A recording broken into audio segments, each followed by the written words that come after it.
ఉన్నాయి,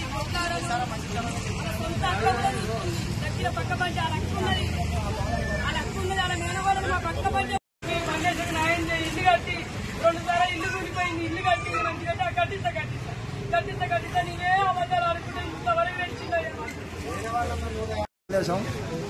మేము దేడపడిగే జంగాలం, మేము ఎస్సీలం.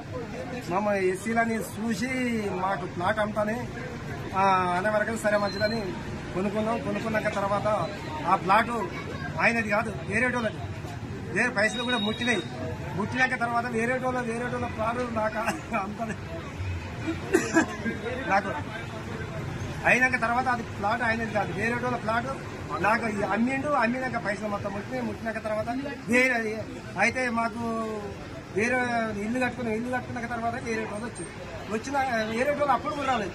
కూలగొట్టినాక రెవెన్యూలు కూలగొట్టి గిడ్డే కావాలని మళ్ళా కట్టుకున్నాక వేరేటోళ్ళు ప్లాట్ మాది, మీరు ఎవరికి కట్టాలో జరుగుతుందా అనే వరకున మీరెందుకైతే మాది అయినా కానీ మమ్మల్ని ఎస్సీలమని చిన్న చూపు చూసి మమ్మల్ని ఇబ్బంది పెట్టుకుంటే చాలా బాధాకరం.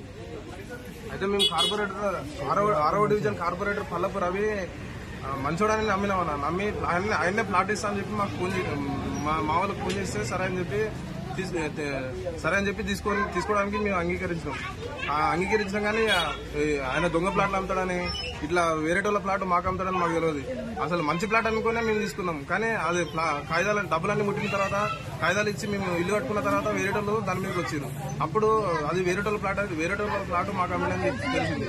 అయితే పెద్దవాళ్ళ సమక్షంలో కూడా దీని గురించి చెప్తే వాళ్ళు కూడా రవి కరెక్ట్ కాదు, వారు కొనుక్కున్నాడు, వాళ్ళకు నువ్వు డబ్బులు తీసుకున్నావు, వాళ్ళ దగ్గర నుంచి డబ్బులు తీసుకున్నావు, వాళ్ళకు ప్లాట్ ఇప్పియాలి వాళ్ళకు అంటే సరే అని చెప్పి అనుకుంటా ఇప్పటికీ 2 సంవత్సరాల నుంచి చాలా మమ్మల్ని ఇబ్బంది పెడుతున్నా.